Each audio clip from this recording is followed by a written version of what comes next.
Okay, let's look at the probability distribution of a discrete random variable. The probability distribution is a distribution which displays the probabilities associated with all the possible values of a random variable. It's represented in a table. So this is what a probability distribution could look like.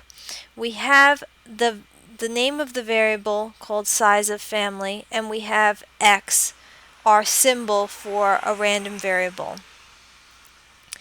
Then in another column we have our probability represented by p of x. And this is just identical to the chart that was presented earlier in this lecture. We have the values of x, which can be any value from 2 to 7, and then we have the probabilities associated with those values of x. So basically that is what a probability distribution is. When we read the first line, we can say p parentheses 2 equals 0.4319 or 43.19%. So p parentheses and the value for x. So p parentheses 2 would mean go to the value of x equal 2 and go along the table and look at the probability. P of 5 would be 8.68%. Okay, P of 3 equals 0.2276 or 22.76%. Characteristics of a probability distribution of a discrete random variable. The probability associated with a particular value of a discrete random variable of a probability distribution is always a number between 0 and 1 inclusive. So this is just a reiteration of the concept of probability. Probability can be any number between 0 and 1, or if it's expressed as a percentage, it can be any number between 0 and 100%. The sum of all the probabilities of a probability distribution must always be equal to 1. So if we were to look at this chart and we were to sum up the values in the last column and we were to add all these percentages up, we should get something very close to 100%. If we add all these decimals up, we should get something close to 1. Now, I say something close to 1 because there are going to be times where these values here will have been rounded.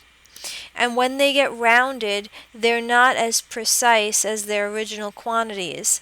And so when you add up values that have been rounded, it's possible that when you add them up, you won't get exactly 1. So that's theoretically everything should equal 1, but when you do it, you may get 0.9999 or 1.0001 because of rounding errors. Okay, let's consider the following given probability distribution for the number of TVs per family in the city of Poor Rich, Kansas. Okay, the probability distribution has a variable called the number of TVs per family. That variable is represented by x, and it can take on any value from 0 to 4. So there can be 0 TVs in a family, 1 TV in a family, 2 TVs, 3 TVs, or 4 TVs in a family. And the probability of the number of TVs per family, P of x, is, we have these expressed as decimals, 0.05 or 5%, 0.35, 35%, 0.40, 0.13, and 0.07.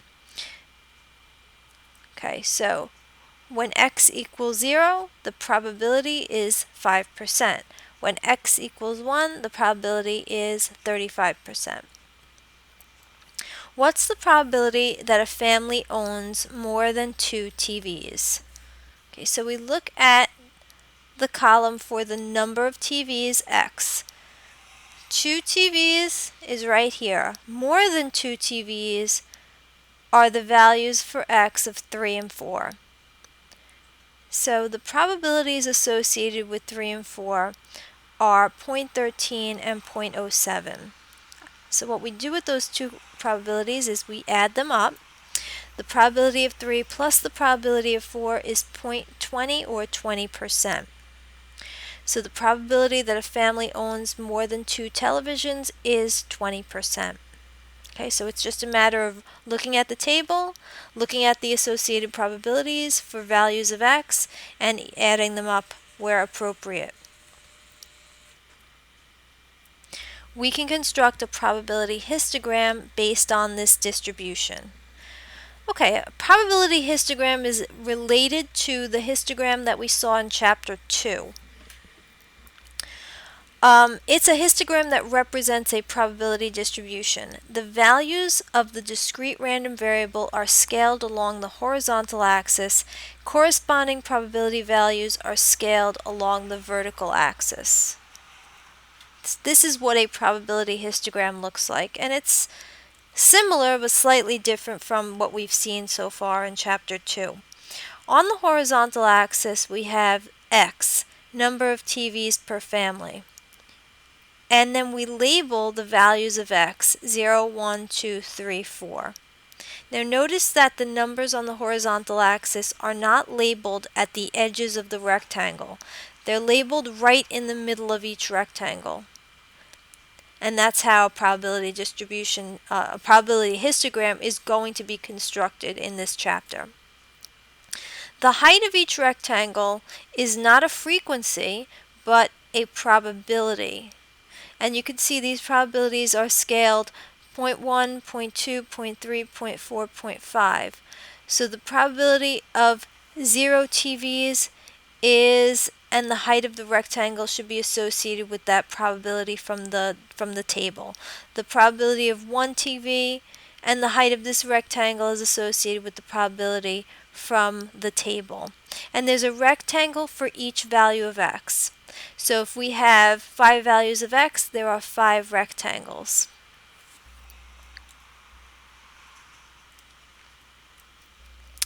Let's construct a probability distribution table and histogram for the probability outcomes for flipping a fair coin twice.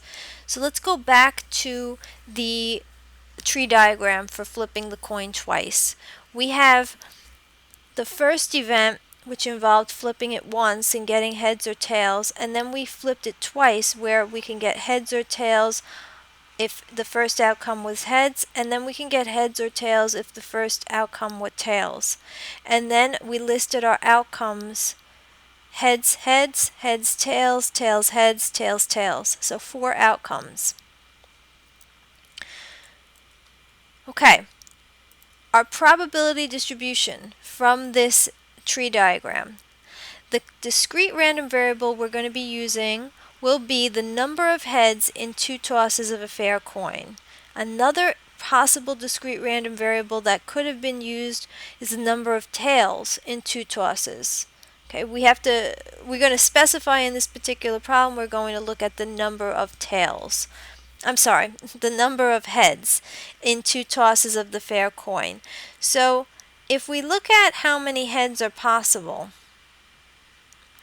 we could have at most 2 heads come out, we could have no heads come out, or we could have 1 head come out. So the possible number of heads ranges from 0 to 1 to 2. So the values of x are 0, 1, and 2, and those become the first column of the probability distribution table. Okay, so the values for x are 0, 1, and 2, and the associated probabilities for each x, we're going to put in that second column. We have to figure out what the probability is for getting 0 heads. So we look at our outcomes and we see that only one of these outcomes has 0 heads. That's tails, tails here. That's 1 out of a total 4 outcomes have 0 heads. And so the probability of getting 0 heads, and we're going to put that right here, is 1 over 4, 0.25 or 25%. For x equal 1, we look at the number of outcomes that have exactly 1 head. and there are two of them, this one and this one. So we say we have 2 out of 4 possible ways, or 2 out of 4 is the probability of getting one head. That is 50%. The probability of getting 2 heads, there's only one outcome that has 2 heads. That's 1 out of 4, or 25%. So our probability distribution table has the values for x, 0, 1, and 2, and the associated probabilities are 0.25, 0.5, and 0.25. Realize that the probabilities for x do not represent actual outcomes, but they represent theoretical outcomes. So when I discussed the number of television sets per family, those values were achieved by looking at a census or a survey from a town, and those were actual outcomes. What we're looking at here are not actual outcomes, but more theoretical. Okay, so there's a difference in the type of experiment that's being conducted. Here it's a theoretical experiment, and when we're looking at TVs or sizes of families, those are actual experiments.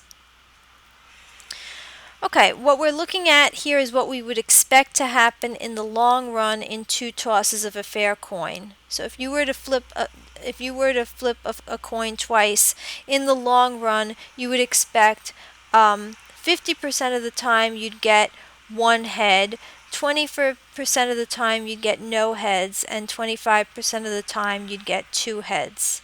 And the more you do this experiment, the better you'll get values, or you'll get probabilities that get closer and closer to these theoretical numbers. Okay, so we're going to look at that table and now construct a histogram from it. On the horizontal, we have x, the number of heads, which goes from 0 to 1 to 2. And on the vertical, we have probability, which in our case only involves probabilities of 0.25 and 0.50. So we don't really have to label more than that. We have the height of the rectangle for getting 0 heads is the height of the probability, which is 0.25. 0.5 for getting 1 head, and 0.25 for getting 2 heads. The values on the horizontal axis represent the number of heads x and are placed in the center of each bar. The height of each bar represents the probability for the particular value of x. Okay, we're going to